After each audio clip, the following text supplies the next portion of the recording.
جب آپ احترام کرتے ہیں نا، یعنی ایک بندہ دیتا ہے مسجد میں چندہ اور ساتھ وہ خطیب صاحب کو کہتا ہے کہ اگلا جمعہ اس موضوع پہ پڑھانا، حالانکہ ان پڑھ بندہ ہے، مشورہ دیتا ہے کہ جناب فلانی تقریر بھی کیا کریں، اس سے نقصان کیا ہوتا ہے؟ محسوس ہوتا ہے کہ یہ نا اس کو ادب نہیں آتا، اس نے قدر نہیں جانی، لیکن لاکھوں خرچ کرتا ہے اور جب بات کرتا ہے تو اس کے دھلے ہوئے جملے ہوتے ہیں، اس کو لہجے کا وضو نصیب ہوتا ہے۔ وہ آگے کہتا ہے جناب اگر آپ مناسب سمجھیں تو ایک چھوٹی سی گزارش میری بھی مان لیں، تو آپ یقین کریں کہ وہ جس کو وہ کہہ رہا ہوتا ہے نا، وہ بات بھی مان لیتا ہے اور دعا بھی دیا کرتا ہے۔ اہل فضل کی کبھی بھی، بڑے لوگوں کی کبھی بھی بے ادبی نہ کریں۔ لوگوں نے اپنے من کی خواہشات کے لیے بڑے لوگوں کی بے ادبیاں شروع کی۔ یاد رکھنا، جو قوم اپنے بڑوں کی، اپنے اسلاف کی بے ادب ہو جاتی ہے، اس کی تاریخ مسخ کر دی جاتی ہے۔ کبھی بھی بے ادب نہ ہو۔ میرے نبی پاک علیہ السلام نے 2 جملے کہہ کے اس مضمون کو سمیٹ دیا۔ فرمایا جو چھوٹے پہ شفقت نہ کرے، بڑے کی عزت نہ کرے، ہم میں سے ہے ہی نہیں۔ اپنے بڑوں کا اکرام کرے، اپنے بڑوں کا، اپنے اساتذہ کا، مشائخ کا، امت کے بڑوں کا۔ لوگوں کی زبانیں کھل گئی ہیں اولیاء اللہ کے بارے میں، لوگوں کی زبانیں کھل گئی ہیں ائمہ مجتہدین کے بارے میں، لوگوں کی زبانیں کھلی تو ذرا سی اوقات نہیں آدمی کی اور وہ حضور کے صحابہ پہ بات کرتا ہے۔ تو دیکھ تو صحیح، اپنی حیثیت کا تو تعین کر۔ یہ تو وہ لوگ ہیں جنہیں چہرہ وضوحات دیکھ کر حضور کی نظر کرم نصیب ہوئی ہے، تو ان کے بارے میں بات کر رہا ہے۔ حضور کا ہر صحابی، دیکھو میں کیا کہہ رہا ہوں، اور آپ کبھی میرے جملوں پر غور کریں اور آپ میری باڈی لینگویج دیکھیں تو میں طاقت ایمان سے کہہ رہا ہوں، انشراح صدر سے کہہ رہا ہوں کہ مدینے والے کے ہر صحابی کا یہ مقام ہے کہ وہ آسمان ہدایت کے ستارے ہیں۔ اس لیے کبھی بھی ادھر ادھر کی کسی گمراہی کا شکار نہ ہونا۔ یہ لوگ تو اپنی چھوٹی سی دکانداری چلانے کے لیے امت کا سارا پیچھے کردار مشکوک کرنا چاہتے ہیں، اور یاد رکھنا صحیح العقیدہ ہونا چاہیے، بس صحیح العقیدہ ہونا چاہیے۔ اگر وہ صحیح العقیدہ ہو تو پتہ میرے امام نے کیا کہا ہے؟ بڑوں کو نہیں، فرمایا تیری نسل پاک میں ہے بچہ بچہ نور کا، ایک بچہ تیری نسل پاک میں ہے بچہ بچہ نور کا، اور تو ہے عین نور، تیرا سب گھرانہ ہی نور کا۔ نے کہے تو بچے کا احترام کریں گے، چھوٹوں کا ادب کریں گے، کیوں؟ اس لیے کہ حضور کی اولاد پاک ہے۔ ہم تو استاد کے بچے کا بڑا احترام کرتے ہیں، ہم تو شیخ کے بچے کا بڑا احترام کرتے ہیں، اور جو مدینے والے کی اولاد ہو اور نسلاں نال جے نیکی کریے تو نسلاں تاک نہیں بھول دے۔ ہم کیسے بھول سکتے ہیں حضور کی اولاد پاک کا احترام؟ لیکن کوئی ضروری ہے کہ آپ صحابہ کا ذکر کریں گے تو اس میں آپ اہل بیت کی تنقیص شان معاذ اللہ کریں گے، اور آپ اہل بیت کا تذکرہ کریں گے تو وہ صحابہ کی شان گھٹائے بغیر مکمل نہیں ہوگا۔ ایسی ناپاک جسارتوں سے امت کے اندر تکلیف بڑھتی ہے، آزمائش آتی ہے، اور پھر نئی تحقیق کی ضرورت کیا ہے؟ تحقیق وہ ٹھیک نہیں جو داتا علی اجمیری نے کی ہے، جو خواجہ اجمیر نے کی ہے، جو امام ربانی نے کی ہے، جو امام احمد رضا فاضل بریلوی نے کی ہے۔ ادھر ادھر جانے کی کیا ضرورت؟ اس لیے پہلے تو اور دوسری بات، جتنے بھی اہل فضل تھے نا، وہ کئی دفعہ نا ابا جی اور چاچا جی کی لڑائی ہو رہی ہو نا، ابا اور چاچا کی، تو بیٹا چھلانگ لگا کے بیچ میں لڑائی میں اپنے ابا کی حمایت میں آ بھی جائے نا، چاچے کی مخالفت کرے، ابے کی حمایت میں بات کرے، تو والد صاحب فٹک پتہ کیا کہتے ہیں؟ چلے پتر تو چپ کرے، ساڈا پراواں دا مسئلہ، تو اپنے قد کاٹھ میں رہ، تو اپنی حیثیت میں رہ، تو چھوٹا ہے، تیرے والا مسئلہ۔ تو آپ بڑوں کی باتوں میں بولتے ہیں، بڑوں کی باتوں میں بولنے والے لوگ سیانے نہیں ہوتے، وہ تو بچپنے کا اظہار کرتے ہیں کبھی بھی۔ اور پھر ہم نے ان سے تربیت لینی تھی کہ ہم نے ان پر بحث کرنی تھی؟ کبھی آپ نے دیکھا ہے کہ ٹیچر آئے پڑھانے کے لیے کالج میں تو بچے اسے کہیں اپنی ڈگری دکھاؤ، تو وہ کہتا تو دفعہ ہو نا کلاس سے، ڈگریاں بڑے دیکھا کرتے ہیں چھوٹے نہیں دیکھا کرتے، ڈگری پرنسپل صاحب کو دکھاؤں گا، تیری حیثیت ہے تو میری ڈگری دیکھے، تو اپنی اوقات میں رہ۔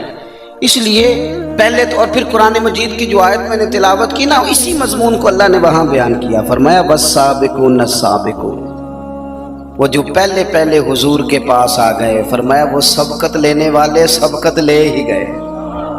تو مالک اگر وہ پہلے آئے تھے تو پھر انہیں کچھ ملا بھی، اگر ان لوگوں نے پہل کی تھی، وہ سابقون الاولون تھے، تو ملا کیا؟ فرمایا والسابقون السابقون، سبقت لینے والے سبقت لے گئے، اولئک المقربون، یہی تو رب کی بارگاہ کے مقرب لوگ ہیں۔ یہ پہلے آئے ہی اس لیے تھے کہ انہیں قربت دی جانی تھی، یہ مقربین ہیں۔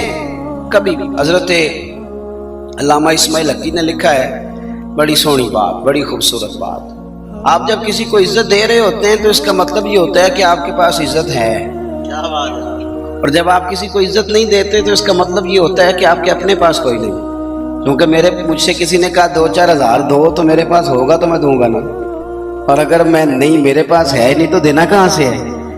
علامہ اسماعیل حقی رحمۃ اللہ نے لکھا ہے کہ نبی پاک علیہ السلام تشریف فرما ہیں، حضور کے صحابہ کی ایک جماعت بارگاہ میں بیٹھی ہے، حضرت صدیق اکبر بھی حضور کے بالکل قریب بیٹھے ہیں، وہ آج بھی حضور کے قریب ہی ہیں، قریب بیٹھے ہیں۔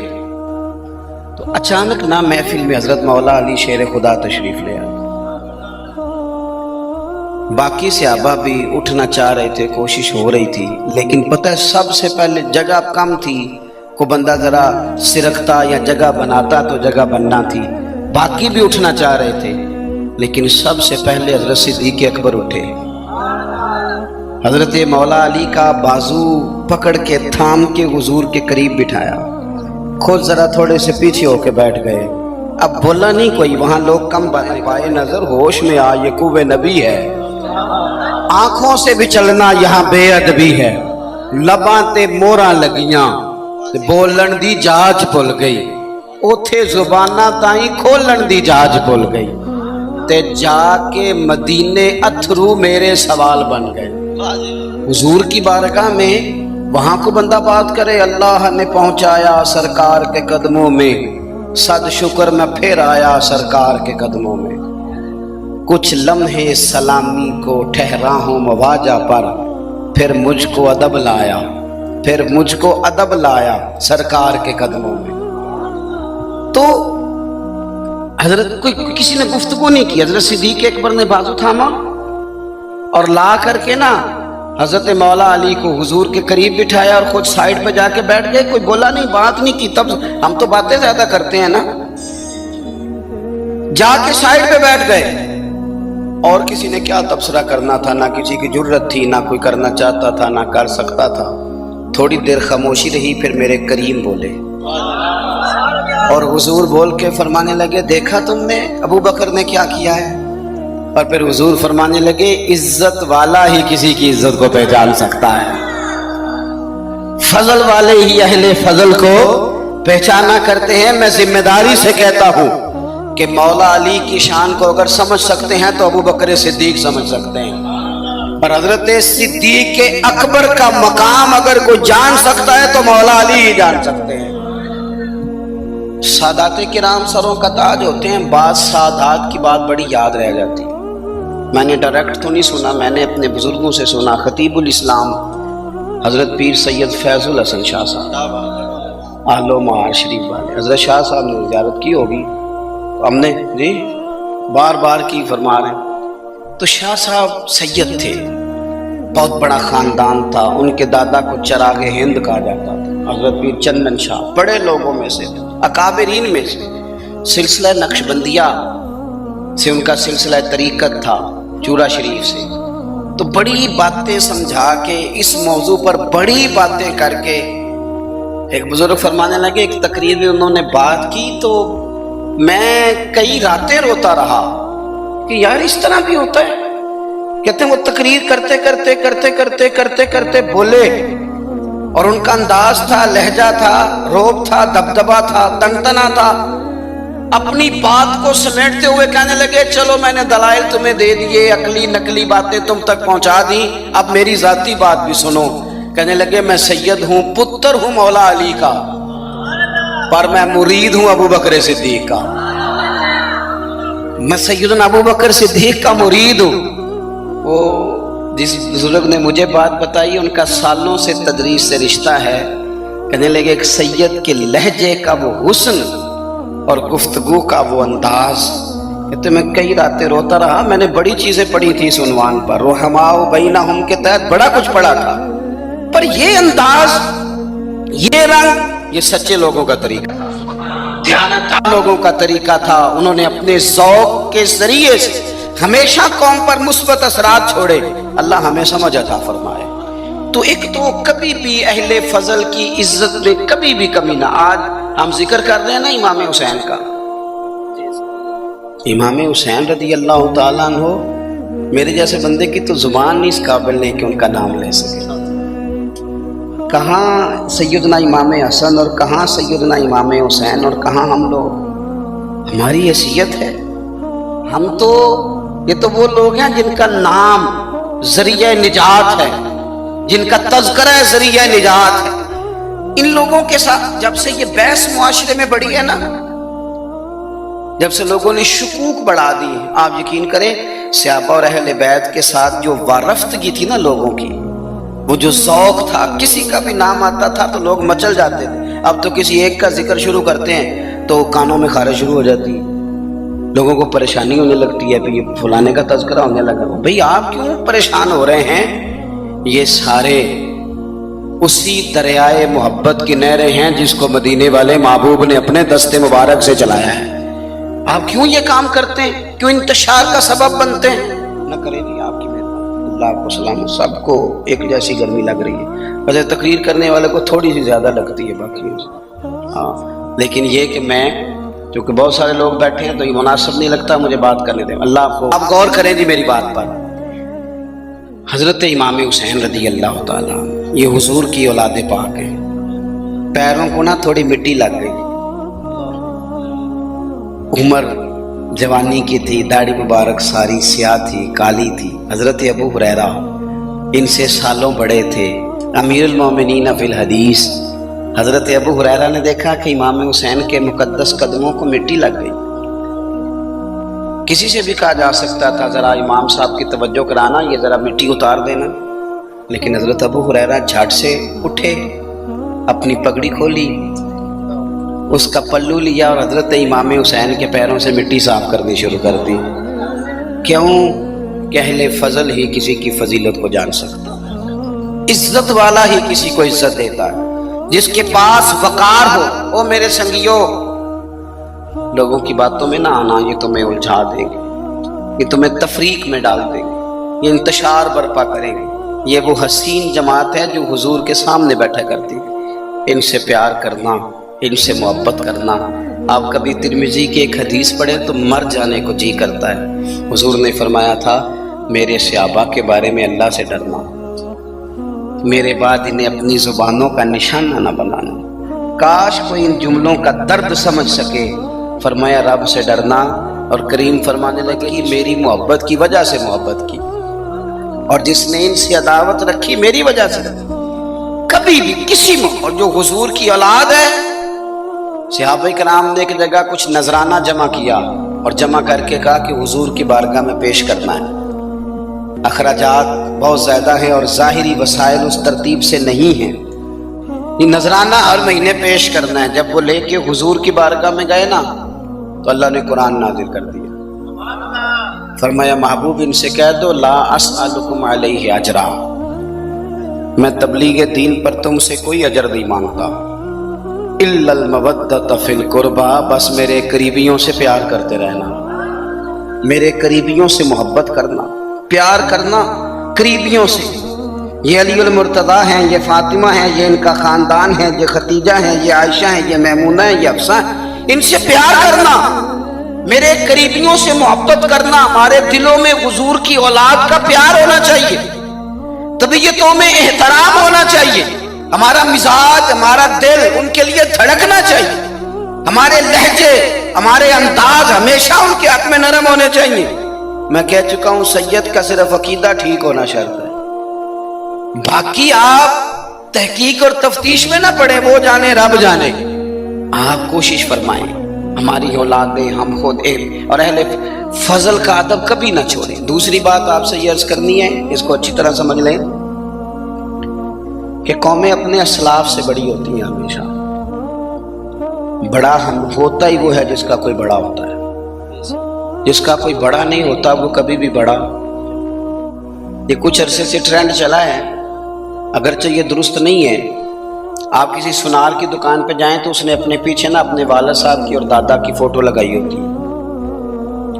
حکیم کی دکان پہ چلے جائیں، کپڑے والی دکان پہ چلے جائیں تو اس نے پیچھے اپنے دادا کی، والد کی فوٹو لگائی ہوتی ہے۔ اگرچہ یہ درست نہیں، تصویریں نہیں لگانی چاہیے، تصویریں ان کے کیا پیروں کی بھی نہیں لگانی چاہیے۔ جہاں تصویر ہوتی ہے وہاں نماز کیسے پڑھی جائے گی؟ فرشتہ رحمت کا نہیں آئے گا۔ یہ تو اب ایک ضرورت بن گئی، تو اب ضرورت کیا، اب تو خیر نفسیاتی مسئلہ بن گیا ہمارا، یہ نفسیاتی مسئلہ، یعنی سلام بعد میں فوٹو پہلے، یعنی سیانے لوگ۔ اور یہ ہمیں ایسے کھیل تماشے میں لگایا گیا ہے کہ میں ڈھیر سارے لوگوں پر غور کرتا ہوں، پھر ان کے لیے دعا کرتا ہوں کہ یا اللہ ان کی مدد فرما۔ یعنی اس طرح کی حالت ہے کہ وہ زندہ ہی موبائل کے اندر ہے، ہر چیز۔ مجھ سے ایک دفعہ ایک صاحب نے پوچھا، مولوی آج کل بڑے لڑ رہے ہیں۔ میں نے کہا وہ 4-5 ہے جن کو آپ موبائل پہ دیکھتے ہیں، آپ میرے ساتھ آئیں، میں آپ کو 20 اور سینکڑوں شیخ الحدیث بتاتا ہوں جو سکون سے بیٹھ کر رسول اللہ کا دین پڑھا رہے ہیں۔ تو آپ مسئلہ صرف یہ ہے کہ ہم نے کل زندگی وہ سمجھ لیا جو موبائل کے اندر ہے۔ بہرحال وہ تصویر لگائی ہوتی ہے سنار نے بھی اور حکیم نے بھی اور ڈاکٹر نے بھی اور بہت سارے لوگوں نے کہ جناب اب یہ جو تصویر لگاتے ہیں تو اس کے پیچھے پوری حکمت ہوتی ہے۔ آپ ان سے پوچھتے ہیں یہ فوٹو کیوں لگائی ہے تو وہ کہتے ہیں ہم یہ بتانا چاہتے ہیں کہ یہ کام آج نہیں ہم نے شروع کیا، ہمارا شجرہ پرانا ہے، ہمارے باپ دادا سارے یہی کام کرتے تھے، ہمارا خاندانی ورثہ ہے۔ وہ ثابت یہ کرنا چاہتے ہیں کہ ہم پیچھے سے ہمارا ایک سلسلہ آ رہا ہے۔ ساری دنیا اپنے اکابرین کو، اسلاف کو، بڑوں کو ان کے زور پر بڑا ہونا چاہتی ہے۔ یہاں کچھ لوگ ایسے آئے ہیں جن کے نزدیک معاذ اللہ صحابہ ہی ٹھیک نہیں تھے، اہل بیت ہی ٹھیک نہیں تھے۔ آپ اپنی سند کیسے مضبوط کریں گے؟ اگر وہ اولین جو حضور کے سامنے بیٹھتے تھے وہی ٹھیک نہیں تھے تو پھر ان سے ہو کے جو دین آگے آیا اس کو تم کیسے ٹھیک مانو؟ ساری چیزوں کو مشکوک کرنا چاہتے ہیں۔ ہمارے بزرگوں نے، امام بخاری نے، امام مسلم نے محنت کر کے حدیثیں تلاش کی، اصول بیان کیے کہ یہ حدیث صحیح ہے، متواتر ہے، حسن ہے، ضعیف ہے، کیا ہے، اس کے اصول اور قاعدے بیان کیے۔ اور جب انہوں نے خود پوری تحقیق کی، آپ تھوڑی سی، آپ مشکل بات نہیں کر رہا، تھوڑی سی آپ غور کریں گے، انہوں نے سینکڑوں میل کا سفر کیا، گھوڑوں پہ، پیدل، اونٹوں پہ، ریسرچ کر کے بتایا کہ یہ حدیث بالکل درست ہے، اپنی سند کے اعتبار سے، متن کے اعتبار سے یہ متواتر درجے کی ہے۔ انہوں نے پوری ریسرچ کی۔ پھر غور کریں کیا کہہ رہا ہوں، جب پوری تحقیق کر لی تھی تو پھر انہیں کہنا چاہیے تھا نا یہ نبی پاک نے فرمایا ہے، کہنا چاہیے تھا نا کہ یہ حضور نے فرمایا، ہماری تحقیق ہے، حدیث درست ہے۔ لیکن کسی نے بھی ڈائریکٹ نہیں کہا۔ انہوں نے جب بھی کہا کہنے لگے حضرت عبداللہ ابن عمر فرماتے ہیں کہ حضور نے یوں فرمایا، حضرت انس بن مالک فرماتے ہیں کہ حضور نے یوں فرمایا، حضرت جناب سیدہ عائشہ صدیقہ فرماتی ہیں یوں حضور نے فرمایا، حضرت ابو ہریرہ فرماتے ہیں یوں حضور نے فرمایا۔ انہوں نے نا پہلے اس صحابی کا نام لیا جنہوں نے وہ بات اپنے سینے میں محفوظ کی۔ کیا بتایا انہوں نے ہمیں کہ ہم دنیا گھوم آئے ہیں، ریسرچ کر آئے ہیں، تلاش و بسیار کے بعد اس نتیجے پہ پہنچے ہیں کہ دین کا اصل فیض وہی ہے جو صحابہ اور اہل بیت کے سینوں سے ہو کے امت کو نصیب ہوا ہے۔ اصل فیضان وہ ہے جو وہاں سے ہو کے آیا۔ تو ایک بات تو یہ کہ اہل فضل کی عظمت، اور دوسری بات کہ اپنے اکابرین کے ساتھ جوڑ کے رہنا، اور تیسری بات حضرت سیدنا امام حسین، حضرت امام حسن رضی اللہ تعالی عنہما، ان دو شہزادوں سے نا نبی پاک صلی اللہ علیہ وسلم نے جو محبت فرمائی ہے نا وہ بھی بڑی قابل دید ہے۔ حضور نے جو ان سے پیار کیا ہے۔ کچھ لوگ ایسے ہوتے ہیں کہ جن سے انسان جب پیار کرتا ہے، محبت کرتا ہے، تو وہ بات نہ دور دور نکل جاتی ہے، وہ بات پھیل جاتی ہے۔ ان کے ساتھ نہ میرے نبی پاک کا خصوصی لگاؤ ہے۔ اس کا مطلب یہ نہیں کہ ہر نانا ہی اپنے نواسے سے پیار کرتا ہے، یہ معنی نہیں۔ رسول پاک علیہ السلام جو کام بھی کرتے ہیں اللہ کی وحی کے ساتھ کرتے ہیں۔ حضور کا ہر کام وحی خدا ہے، اپنی مرضی سے حضور کوئی کام نہیں کرتے۔ تو نبی پاک نے جو بھی کیا ہے وہ امت کے لیے نمونہ ہے۔ حسنین کریمین سے جو حضور کا پیار ہے، جو نبی پاک علیہ السلام کی ان کے ساتھ والہانہ محبت ہے، اعلیٰ حضرت بریلوی نے حدیث لکھی ہے، راوی حضرت عثمان غنی ہے رضی اللہ تعالیٰ عنہ۔ حضور سید عالم صلی اللہ تعالیٰ علیہ وآلہ وسلم نے نا گھر میں پیغام بھیجا، فرمایا فاطمہ سے کہو ذرا حسن حسین کو تو بھیجے۔ یہ سارا دن ہی حضور کے پاس رہتے ہیں، سارا دن ہی، لیکن وہ جو والہانہ پن ہے، جو محبت ہے، جو ان کے ساتھ محبوب کا خاص لگاؤ ہے، سیدہ سے کہو ذرا شہزادوں کو بھیجے، تھوڑی سی دیر ہو گئی آنے میں۔ اعلیٰ حضرت فرماتے ہیں یوں لگتا جیسے سیدہ فاطمہ کپڑے نہیں وہاں بدلنے لگتی بچوں کے، خوشبو نہیں لگانے لگتی، تھوڑی تیاری میں دیر ہو گئی تو محبوب نے نظریں جمائی ہیں اس حجرے کی طرف جہاں سے امام حسن اور حسین نے آنا ہے۔ رحمت کے عجب ہی جھمیلے ہیں، حسنین یہاں پر کھیلے ہیں۔ تو دونوں شہزادوں جب دروازہ کھلا تو حضرت عثمان غنی کہتے ہیں بچے جب نکلے نا دونوں، تو یہ کوئی 10 15 50 100 میل دور سے تھوڑی آ رہے ہیں، تو یہیں رہتے ہیں۔ محبوب کے قرب خاص میں انہیں سایہ کرم ہر وقت نصیب ہے، لیکن نبی کریم علیہ السلام کا جو والہانہ پن ہے، جو ان کے ساتھ حضور کا رشتہ محبت ہے، جیسے ہی دونوں شہزادے آئے، حضرت عثمان غنی فرماتے ہیں محبوب نے مقدس گھٹنے زمین پہ رکھ دیے اور دونوں بازو کھول دیے۔ ایک شہزادہ اس سینے سے لگ گیا، اس کندھے سے، ایک اس کندھے سے لگ گیا۔ اور پہلے بھی حضور پیار کرتے تھے، پر آج تو رخ ہی بدل گیا بات کا۔ اللہ کے پیارے حبیب علیہ السلام فرمانے لگے اے اللہ، یہ دونوں شہزادے کندھے سے لگے ہوئے، حضور فرمانے لگے اے اللہ، میں ان دونوں سے محبت کرتا ہوں، تو بھی ان سے محبت فرما۔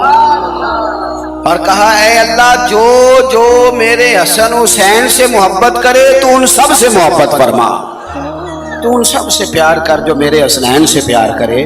اللہ کے پیارے محبوب علیہ السلام کی محبت جب حضور کو، بھئی جس چیز کی طرف محبوب نے ایک دفعہ دیکھا ہے نا، وہ غار ثور میں حضور ایک دفعہ گئے، 3 دن قیام کیا ایک دفعہ گئے، تو ہمارا تو کئی بار جانے کو دل کرتا ہے۔ جہاں حضور تھوڑی دیر قیام فرمائیں اس جگہ سے پیار ہو جاتا ہے، اور جن شہزادوں سے حضور اس والہانہ انداز میں پیار کریں، ان کی محبت، ان کا پیار ہمارے دلوں میں ہونا چاہیے، اور کچھ نہ ہمارے جذبات ہونے چاہیے، کچھ ہمارے جذبات میں والہانہ پن ہونا چاہیے ان شہزادوں کے لیے۔ آج کل نا ہمارے ہاں دور ہے تقریروں کا، پوسٹیں لگانے کا، اپنی رائے، اور ویسے بھی جو ہم لکھ رہے ہوتے ہیں، جو بول رہے ہوتے ہیں، وہ اپنے لیے نہیں ہوتا الا ماشاءاللہ، وہ تو سامنے والے کے لیے ہوتا ہے۔ تو حضرت مجدد الفسانی رحمۃ اللہ علیہ کے حالات پہ ایک سیرت نگار نے لکھا ہے کہ آپ نے ایک شخص کو نا اپنے سلسلہ نقشبندیہ میں اجازت دی کہ اب آپ بھی آگے اللہ اللہ بتائیں، تربیت کریں، یہی طریقہ ہوتا تھا۔ تو ان کو خلافت دے دی، اب وہ سلسلہ طریقت میں آگے اشاعت سلسلہ کا کام کریں گے۔